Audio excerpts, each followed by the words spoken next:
Fininvest Trade представя анализ на европейски пазари. ЕЦБ, Европейската централна банка, намали лихвените проценти. С дългоочаквания си ход Европейската централна банка намали лихвените проценти с 25 базисни пункта на срещата си в Франкфурт, въпреки продължаващия инфлационен натиск. Това е първото намаление на лихвените проценти на ЕЦБ от септември 2019 година, като основната лихва сега е 4%. Въпреки че пазарите са оценили напълно това намаление с очакване за още едно намаление през тази година, очакват се още две намаления на лихвите през 2024, евентуално.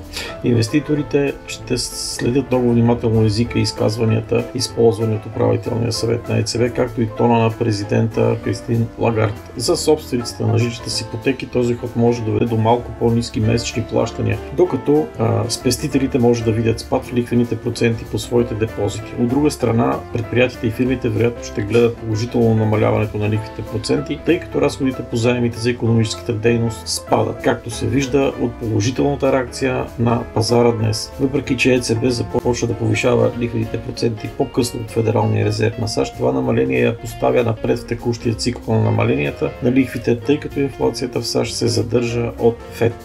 Какво каза Кристин Лагард след гласуване? Поддържането на високи лихвени проценти в продължение на последните 9 месеца помогна за намаляване на инфлацията. Международната икономика и международното сътрудничество на ЕС отново започна да расте. Услугите вървят добре. По-ниската инфлация и по-високите заплати означават, че хората могат да харчат повече. По-голямото търсене от останалия свят също трябва да подкрепи нашата икономика. Нашите бъдещи решения ще зависят от това как виждаме развитието на икономиката и инфлацията. Последици. Европейските борси тръгнаха надолу. Пазарите очакват данните за заетостта в САЩ. Европейските акции паднаха след като Централната банка намали лихви, като сега фокусът е върху данните за работните места в САЩ, за да може да се оценят действията на Федералния резерв. В 10:45 UTC сутринта европейският индекс Stoxx 600 се понижи до 0,1%, но е на път да запише първото си седмично повишение от 3 седмици. Индексът е в пик и върви към консолидация. Вниманието на пазара сега се насочва към ключовите данни за заплатите в не селскостопанския сектор на САЩ, които се очакват по-късно днес, които биха могли да покажат признаци за облегчаване на натиска на пазара на труда и да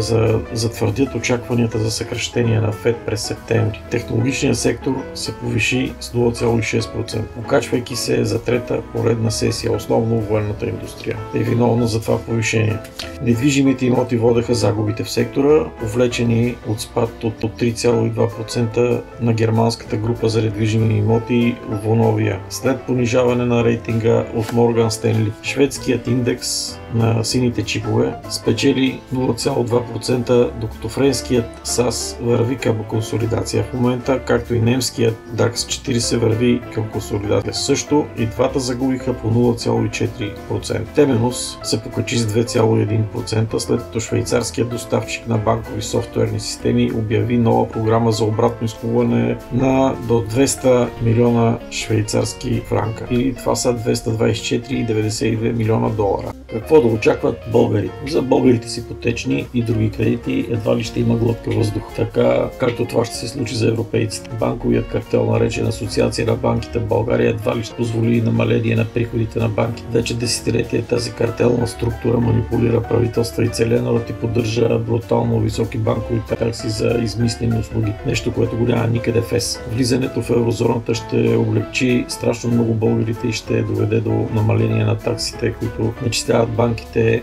до европейските нива. Ако ги пуснат там, разбира се. Това прави банките в БГ най-големите противници на еврото, независимо какво говорят банкерите. Останалите картелни играчи от другите сектори, очаквайки, че евентуално ще се освободи някакъв ресурс населението, най-вероятно ще започнат да повишават цените на услугите си, за да приберат колкото се може повече от този ресурс. Тази схема се върти от десетилетия, благодарение на бутафорната пазарна икономика у нас. Без това е невъзможно да стане поради живата конкуренция във всички сектори на икономиката, за разлика от при нас.